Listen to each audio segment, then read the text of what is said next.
ॐ तव कथामृतं तप्तजीवनं कविभिरीडितं कल्मषापहं श्रवणमङ्गलं श्रीमदाततं भुवि गृह्णन्ति ये भूरिदा जना। श्री राम कृष्ण वचनम। भक्तों के साथ श्री राम कृष्ण देव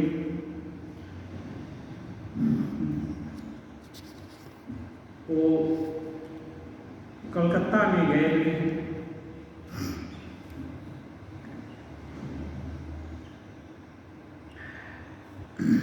रामलाल फिर गाना गा रहे हैं। भावार्थ है, हे भवानी, मैंने तुम्हारा नाम भयहर सुना है, इसीलिए तो आज मैंने तुम पर अपना भार सौंप दिया है। अब तुम मुझे तारो या न तारो माँ, तुम ब्रह्मांड जननी हो, ब्रह्मांड व्यापिनी हो, तुम काली हो, तुम राधिका हो, यह कौन जाने। हे जननी, तुम घट घट में विराजमान हो, मूलाधार चक्र के चतुर्दश कमल में तुम कुंडलिनी के रूप में कुंडलिनी के रूप में विद्यमान हो। तुम ही सुषुम्ना मार्ग से ऊपर उठती हुई स्वाधिष्ठान चक्र के शक दल तथा मणिपूरक चक्र के 10 दल कमल में पहुँचती हो। हे कमल कामिनी, तुम ऊर्ध्व कमलों में निवास करती हो। हृदयस्थ अनाहत चक्र के 12 कमल को अपने पाद पद्म के द्वारा प्रस्फुटित कर तुम हृदय के अज्ञान तिमिर का विनाश करती हो। इसके ऊपर कंठ स्थित विशुद्ध चक्र में धूम्र वर्ण 16 दल कमल है। इस कमल के मध्य भाग में जो आकाश है वह यदि अवरुद्ध हो जाए तो सर्वत्र आकाश ही रह जाता है। इसके ऊपर ललाट में अवस्थित आज्ञा चक्र के द्विदल कमल में पहुंचकर मन आबद्ध हो जाता है। वह वहीं रहकर मजा देखना चाहता है और ऊपर नहीं उठना चाहता। इसके ऊपर मस्तक में सहस्रार है, वहाँ अत्यंत मनोहर सहस्र दल कमल है जिसमें परम शिव स्वयं विराजमान है। हे शिवानी, तुम वहीं शिव के निकट जा विराजो। हे माँ, तुम आद्या शक्ति हो। योगी तथा मुनिगण तुम्हारा नगेंद्र नंदिनी उमा के रूप में ध्यान करते हैं। तुम शिव की शक्ति हो। तुम मेरी वासनाओं का हरण करो ताकि मुझे फिर इस भवसागर में पतित न होना पड़े।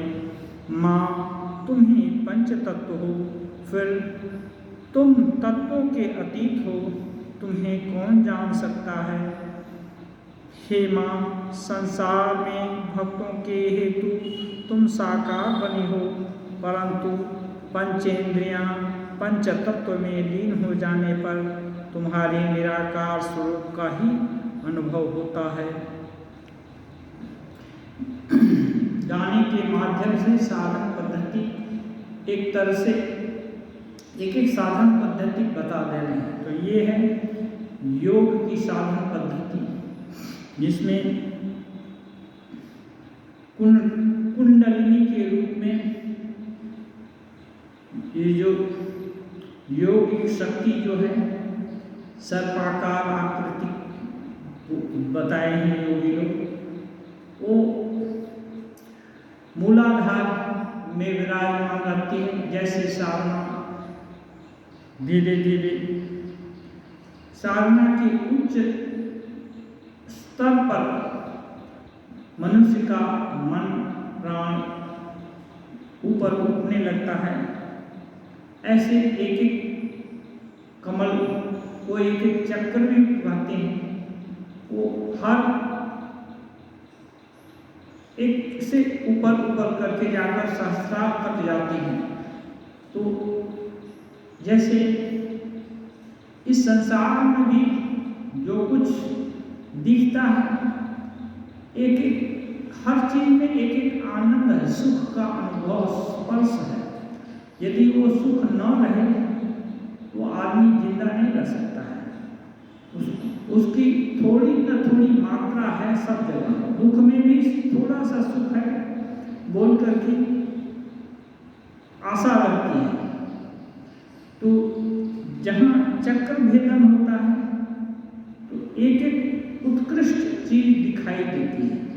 कहीं ज्योति दिखाई देगा, कहीं दर्शन होगा, कहीं ऐसे बहुत सारे होता है। और हर योगी को एक ही चीज दिखेगा ऐसी भी बात नहीं है, क्योंकि जो रुचि के हिसाब से थोड़ा परिवर्तन दिख सकता है। लेकिन प्रकाश का मतलब ज्ञान, उस स्तर पर जाएंगे तो एक एक तरह का ज्ञान होगा और वो ज्ञान भुलाया नहीं जा सकता।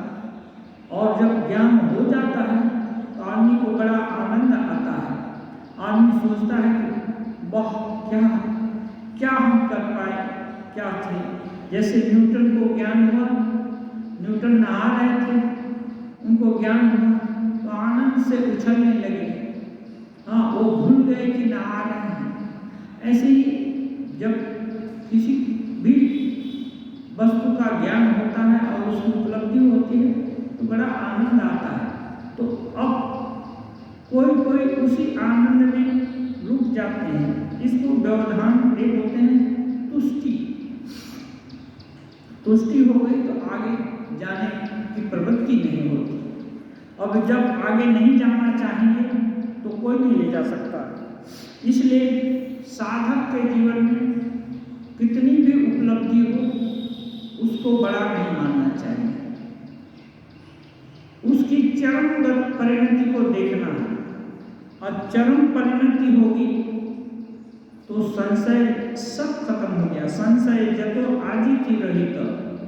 श्री रामकृष्ण के दर्शन हो गए। मान लीजिए हम लोगों को भगवान का अवतार मानते हैं, चले आए, मान लीजिए सच में चले आए, दर्शन किए। इससे यदि कुछ परिवर्तन नहीं होता है दिल दिमाग में तो दर्शन नहीं है। उस समय भी दक्षिणेश्वर में जब थे कितने लोग देखे। इसलिए कहते हैं जानत तुम्हें हो ही जाए, सोई जाने यही देहु जनाए। जिसको भगवान अपना तत्व दिखा देते हैं, पकड़ा देते हैं। इसीलिए रामकृष्ण देव बोलते हैं साला घर के चले। और हरि महाराज कैंसर का रोग हुआ है, बहुत दुख है, ये है, चिकित्सा हो रही, आशा नहीं है, बहुत तरह की निराशा है। ऐसे समय में हरि महाराज एक दिन देखे तो हरि महाराज देखे और बोलते हैं महाशय, मोसाई, बंगला में मोसाई, महाशय मैं तो देख रहा हूँ आप बड़े आनंद में हैं। तब ठाकुर दुख बोल करके भूल करके बोलते हैं अरे साला की बोले धर के लिए देखे। वो गुप्त रूप से राजा साधारण मनुष्य का रूप धर करके अपने इसमें प्रजा में घूमते हैं, पता करने के लिए, जायजा लेने के लिए कि प्रजा क्या चाहती है, प्रजा का रुख क्या है, अच्छा है ना बुरा है। राजा के बहुत सारे गुप्तचर आदि तो होते ही हैं, लेकिन अच्छा राजा खुद भी देखना चाहता है। फर्स्ट टाइम रिपोर्ट, अन्य चीज सुनी सुनाई बात होगी। तो ऐसे ही छद्म वेश, लेकिन कोई हटाओ पहचान ले कि लगता है ये राजा है, और छोटा लड़का सुन ले, सुनते हाँ राजा है ऐसा बोल दिया तो राजा को समझ में आएगा कि यहाँ तो छुप नहीं पाए। तो ऐसे ही श्री रामकृष्ण देव बोले अरे पकड़ लिया, मैंने समझ गया। समझना देख कर भी दिखाई नहीं देता। क्यों? माया का आवरण इतना ये है, सोने का सिक्का है फिर भी लगेगा, क्योंकि आजकल ठगबाजी का जमाना है, कौन 1 का 1.5 का पार करना चाहते हैं। तो शंका होगी कि हो सकता है पीतल तो नहीं है, इसलिए विश्वास बड़ा मुश्किल है। लेकिन यदि विश्वास हो जाए तो ये है। इसलिए ठाकुर बोलते हैं हीरे का मूल्य जौहरी जानेगा। बैगुन वाला 5 किलो अधिक से अधिक बैगुन देगा और बोलेगा इससे और अधिक 1 बैगन भी नहीं दे सकते, ऐसे ही है। तो जो जिसके साथ घर किया है या जिसका कीमत जानता है वो उसका कीमत बताएगा। ऐसे ही ईश्वर तत्व, ये जिसका हृदय साफ हो गया है, निर्मल हो गया है, जितना ही निर्मल हो गया उतना समझ में आएगा। तो ये इसी चक्र, इसी की निर्मलता के विभिन्न प्रतीक हैं। जितना ही निर्मल हो जाएगा उतना ही ऊपर के चक्र में अवस्थान हो जाएगा। ऐसे सुषुम्ना शक्ति भक्ति के द्वारा भी निर्मल हो सकता है, कुंडलिनी जागृत हो सकती है, ध्यान के द्वारा भी हो सकता है, प्रार्थना के द्वारा हो सकता है और ज्ञान विचार के द्वारा भी हो सकता है। यदि विशुद्ध ज्ञान विचारों का कोई विकार नहीं हो तो उस प्लेन पर चला जाएगा। एक ही तरह की अनुभूति नहीं होने पर ज्ञान तो होगा। तो इसका बड़ा अच्छा वर्णन किए हैं। अभी इसको केवल सुन लेने भर का, सामान्य साधक को सुन लेना है, इसका ज़्यादा व्याख्या करेंगे, डिस्कशन करेंगे और उसको कोई मालूम ये नहीं है। अब लौकी किस तरह की होती है, जैसी लौकी होती है, अब उसमें इतना बीज होता है, इतना पानी होता है, ये सब अब मीनिंगलेस है। ऐसे समझना है साधक को कि बहुत इसके ऊपर भी है, इसके ऊपर भी है, इसके ऊपर भी है। लास्ट क्या है, अंतिम में पहुंचने पर संशय सब चला जाता है और जो कुछ भी पाना होता है इस जन्म में सब कर्म खत्म हो जाते हैं, पाना हो जाता है। जब तक साधक वहां तक हम पहुंच नहीं जाते तब तक नहीं समझना चाहिए कि हमको बहुत कुछ हो गया। लगे रहना है, जितना भी उपलब्धि हो कोई बात नहीं, अधिक नहीं है, इस और लोग और भी उन्नत हैं, इसलिए लगे रहना पड़ेगा। लगे रहेंगे तो अवश्य होगा, एक न एक दिन वहां तक पहुंचेंगे।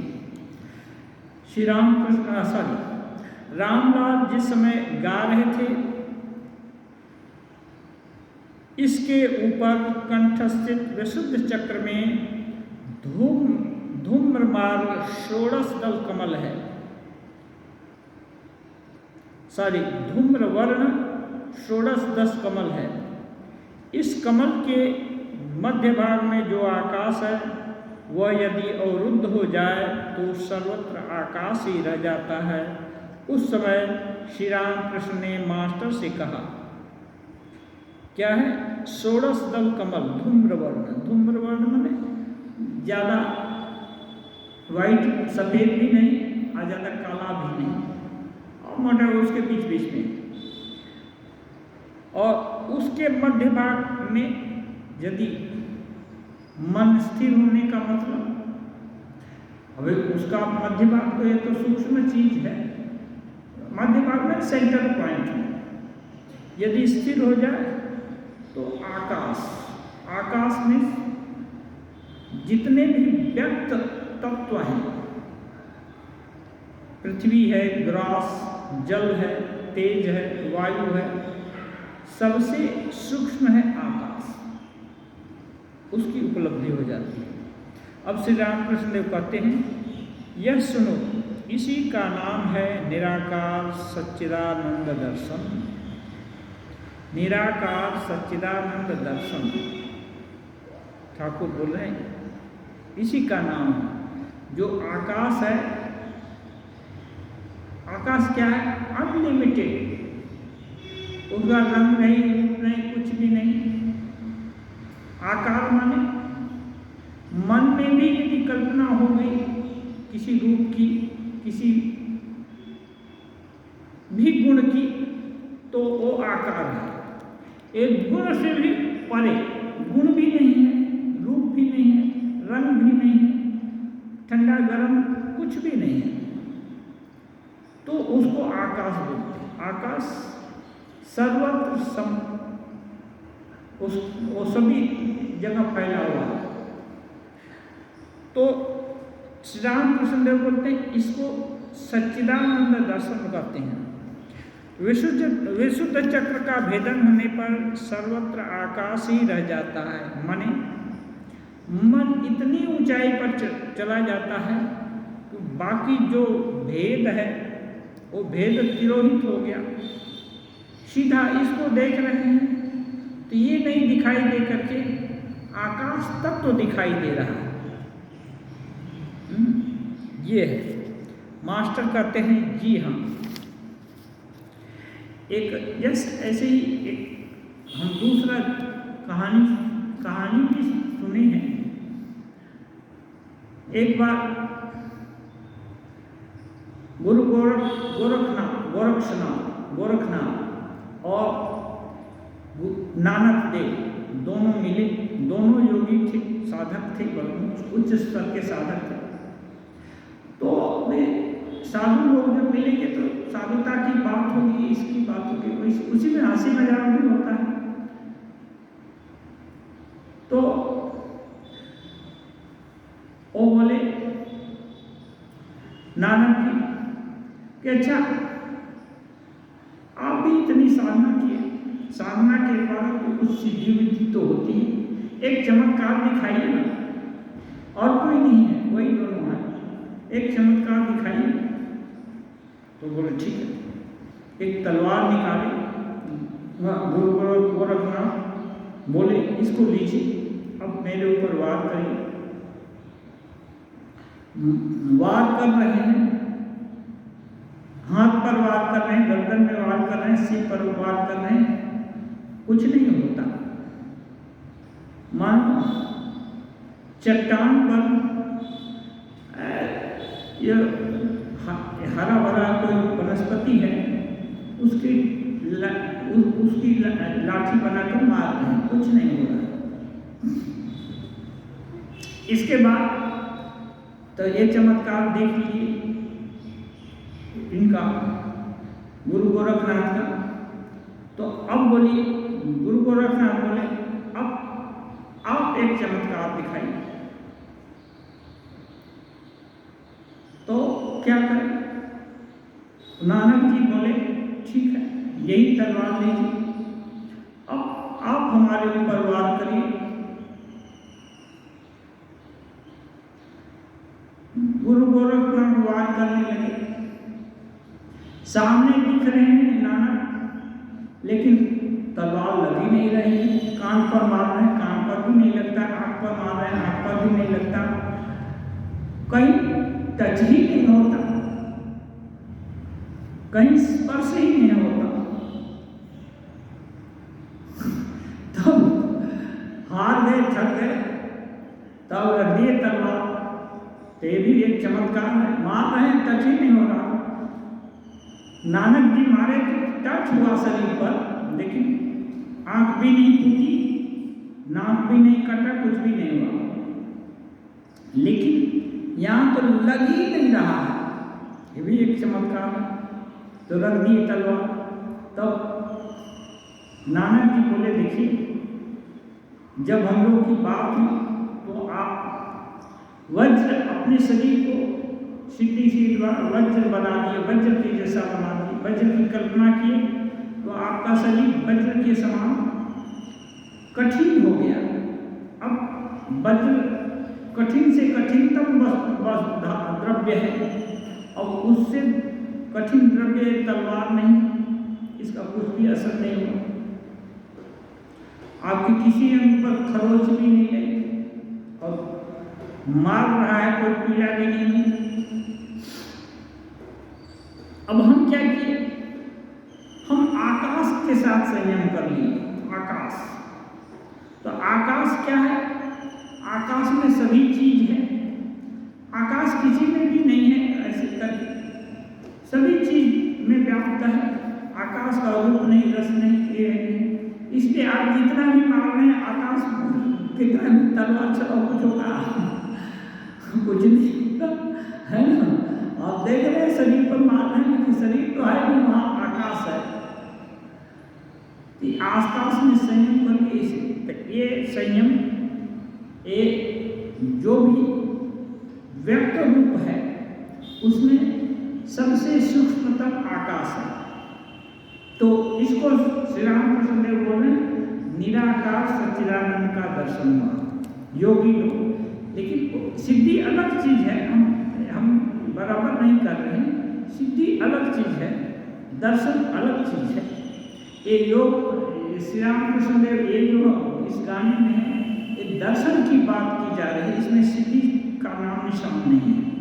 सिद्धि अलग और ये, लेकिन सिमिलर चीज है कि ऐसे आकाश तत्व में कोई संयम कर लिया, आकाश बन गया। हम आकाश बन गए तो हमारे ऊपर कितना भी प्रहार किया जाए कुछ नहीं होगा।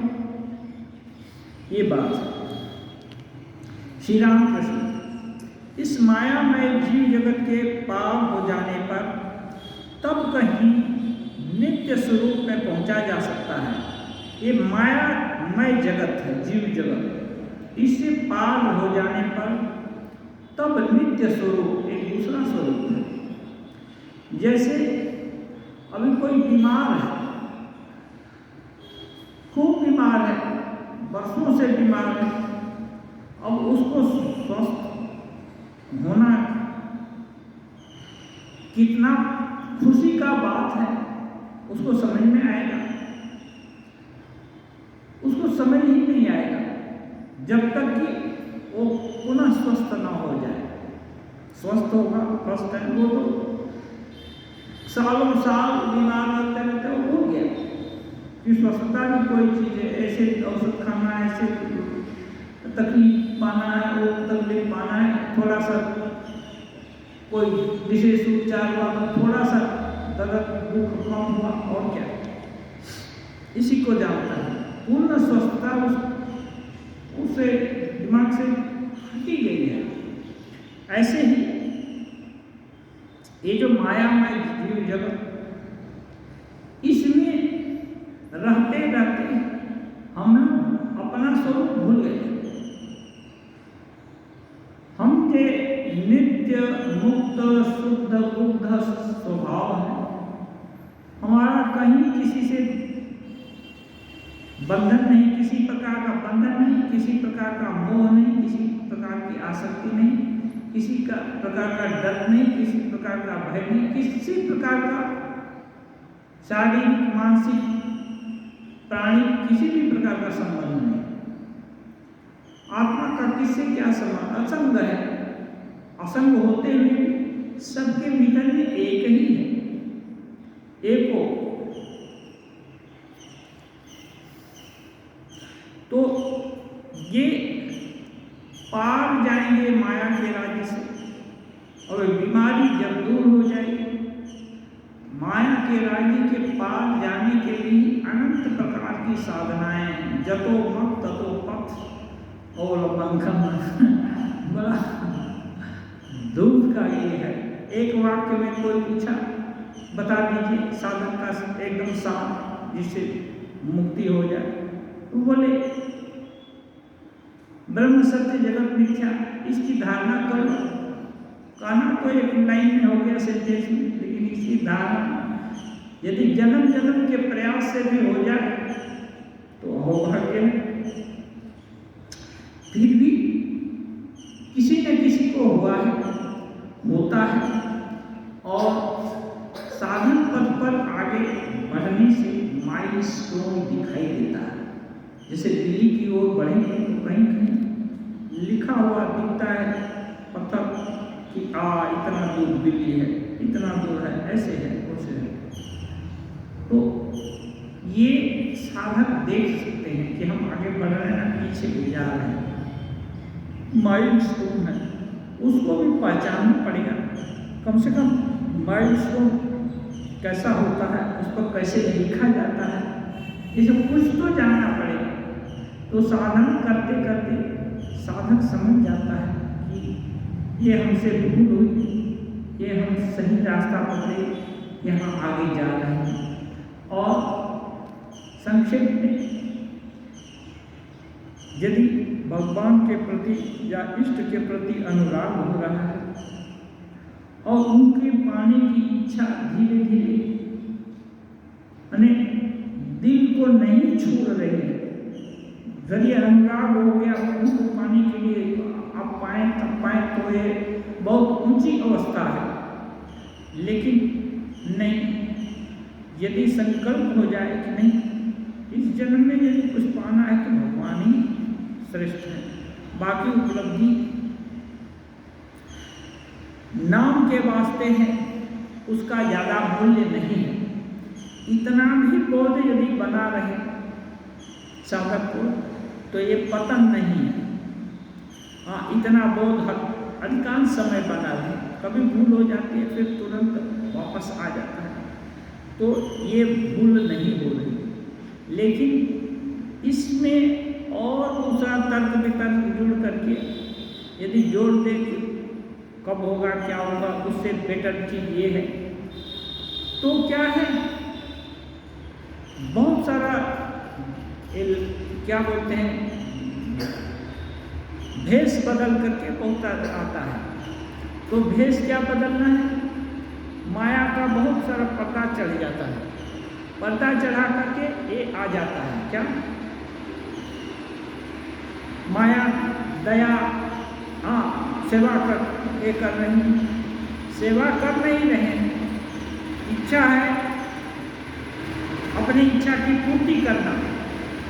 सेवा भाव तभी संभव है जबकि साधक ठीक कर, जिसकी सेवा कर रहा है उसको नारायण ज्ञान से देखे, उससे रिटर्न कुछ भी मिले, दुख मिले सुख मिले, तब भी अम्लान बदन, यदि जिस पेशेंट की सेवा कर रहे हैं वो गाली दे रहा है, कभी कभी लात भी मार देता है, डॉक्टर के मुंह पर चोट भी लग जाता है, तब भी डॉक्टर गुस्सा ना हो और नारायण की सेवा करनी जरूरी है, नारायण सेवा कर रहा है, तब इसको सेवा बोलेंगे। हाँ, और केवल सेवा भाव से कर रहा है तो भी ये साधना नहीं है। साधना तब होगी जबकि नारायण की सेवा कर रहे हैं, इसलिए उनका अनुग्रह पाने के लिए, अपने स्वरूप का दर्शन करने के लिए ये इच्छा न हो तो एक केवल कर्म मात्र हो जाएगा, जैसा कि विद्यासागर महाशय का हुआ था। इससे क्या है, बाद में फ्रस्ट्रेशन हो जाता है।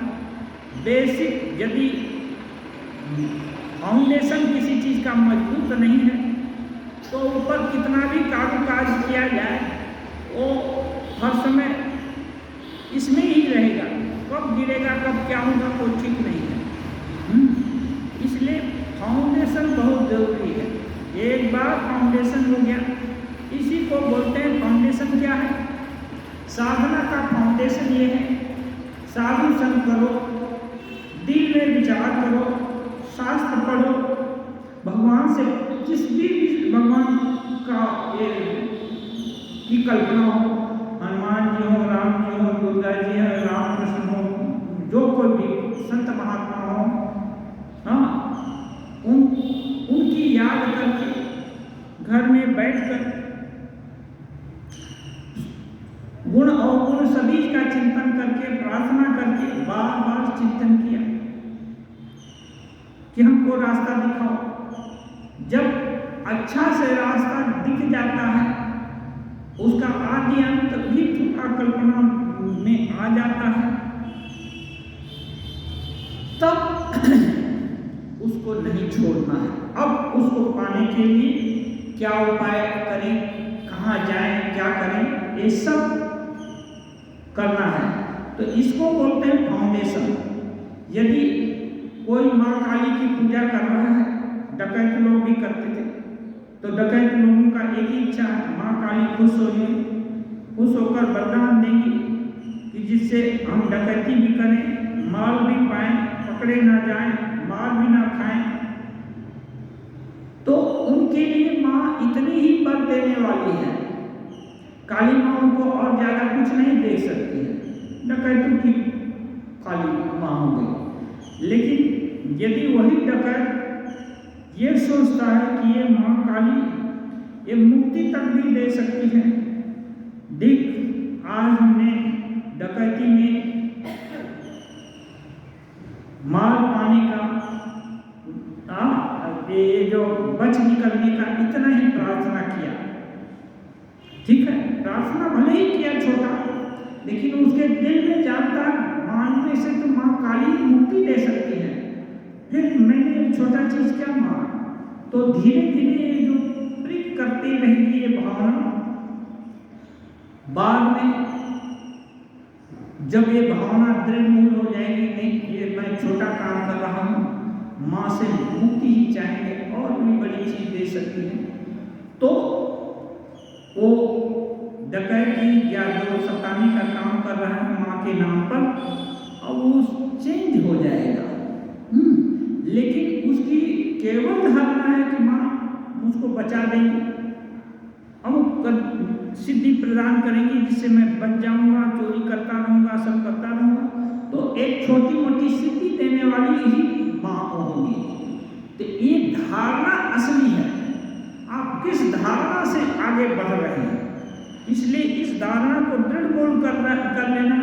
रामकृष्ण ठाकुर उनका नाम जपने से धन दौलत संपत्ति जो भी सुख ऐश्वर्य ये सब तो कोई बड़ी चीज नहीं है, ये सब तो दाहिने बाएं हाथ का खेल है, ये सब तो मिल ही जाएगा, मुक्ति तक दे सकते हैं। तब रामकृष्ण ठाकुर का नाम लेने से मुक्ति होगी।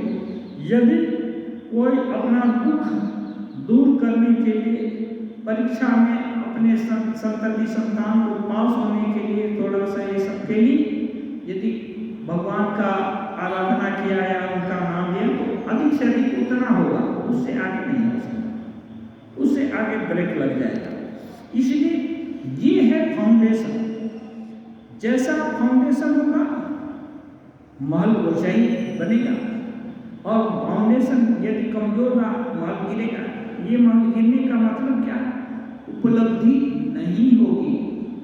बहुत कुछ मिलना था राजा से, अब लौकी कुमड़ा मांग लिए, राजा लौकी कुमड़ा दे दिया और खुशी खुशी चले गए, तो क्या हुआ? जिस समय लौकी कुमड़ा मिला उस समय तो समझ में आया बहुत कुछ जो मांगे मिल कर गया, लेकिन जब एनालिसिस करेंगे तो एक घाटा ही हुआ, एक कोई बुद्धिमानी का काम नहीं हुआ। हाँ, इसलिए फाउंडेशन जरूरी है। हाँ, तो जीव जगत है ना, ये माया राज्य से पार जाने पर ही नित्य स्वरूप में पहुंचा जा सकता है। बोलते हैं नाद भेद होने से ही समाधि लगती है। नाद भेद, हाँ, नाद में जो कोई भी शब्द है, ये दूसरा ये साधना का तरीका है, शब्द ब्रह्म। नाद भेद में जो भी शब्द है ब्रह्म है, उसकी जहाँ से शुरुआत होती है ठीक वहाँ तक पहुँच जाना। अब उसके बाद शब्द नहीं रहेगा, वो अशब्द हो जाएगा। उसको बहुत तरह है, वैखरी है, वैखरी में जो बोल रहे हैं वैखरी है, परा पश्यंती ये मध्यमा, हाँ, सबसे ये है परा माने सोच समझ के पाले की चीज है, तो उसका दर्शन होता है। साधक अनुभव करते हैं, यदि ये अनुभव हो गया तो कहते हैं समाधि लगती है। ओंकार साधना करते करते नाद भेद होता है और समाधि लगती है। ओम जैसे जितने भी व्यक्त शब्द हैं ओमित्येकाक्षरं ब्रह्म, एक अक्षर का ब्रह्म ये है। तो ओम जो उच्चारण हो रहा है ये सबसे पवित्र आप परब्रह्म का ही स्वरूप बोलते हैं। तो ओम एक बार कहते हैं ब्रह्म को पा गए ऐसे नहीं।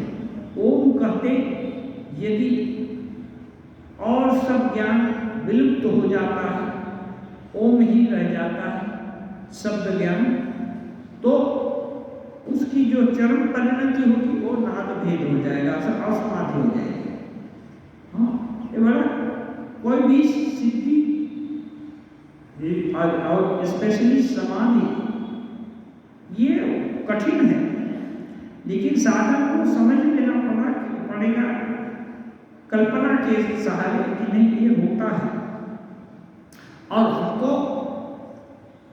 जो भी हमारी जितनी भी सामर्थ्य है उससे हम शुरू तो कर रहे हैं, लेकिन हमको वहां तक जाना है, उसके आगे हम नहीं रुकेंगे। चाहे इस जन्म में हो या अगले जन्म में हो या और 10-20 जन्म लेना पड़े, तब भी जब भी जन्म लेंगे मुझको वही करना है, वहीं तक पहुंचना है।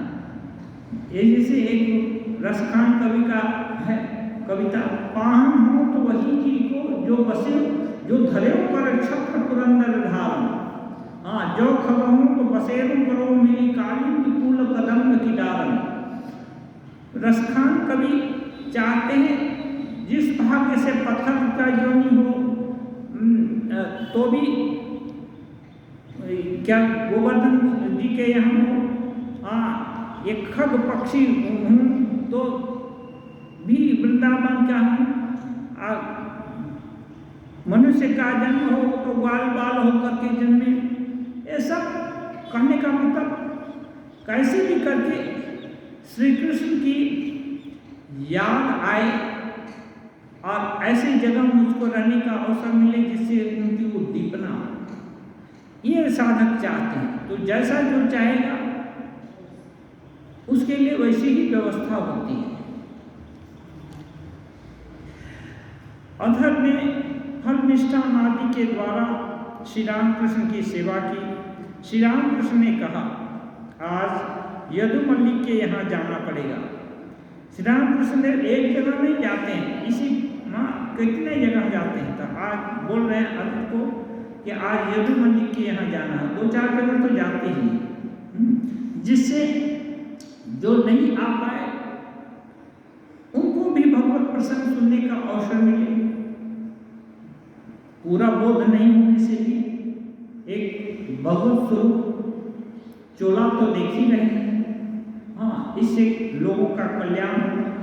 पूरा चत्वर पर हानि भले ही भी छोड़ रहे हैं, लेकिन देखेंगे तो बढ़िया का बात सुनेंगे, धीरे धीरे करके लोगों को चैतन्य होगा। इसी कल्पना से श्री रामकृष्ण देव बहुत जगह जाते हैं और ठाकुर को जो भी देखते हैं थोड़ा ठाकुर लेते हैं, बाकी भक्त लोग उसको शेयर करते हैं एज ए प्रसाद हिसाब से। तो धीरे धीरे करके ये चैतन्य जागरण होगा। इसलिए जो भी साधक बनना चाहते हैं जल्दीबाजी का ये नहीं। एक तो हिंदी में संस्कृत में है क्षणिक पंथा क्षणिक गंथा, शनै पंथा शनै कंथा, क्षणै नहीं, शनै पंथा शनै कंथा, शनै पर्वत लंघन, शनै माने धीरे धीरे, शनै पर्वत लंघन, शनै धर्मश्च कर्मश्च पंच एके शनै शनै। धर्म कर्म है धीरे धीरे, जैसे सिलाई कंथा सिलाई आगे अभी भी सिलते होंगे, पुराना फटा कपड़ा से एक बेडिंग बना दिया तो उसको कंथा बोलते हैं। आगे साधु लोग भी सिलाई करते थे, जो नाथ संप्रदाय के साधु लोग मांगने भी आते थे उसको उदरी लोग बोलते थे।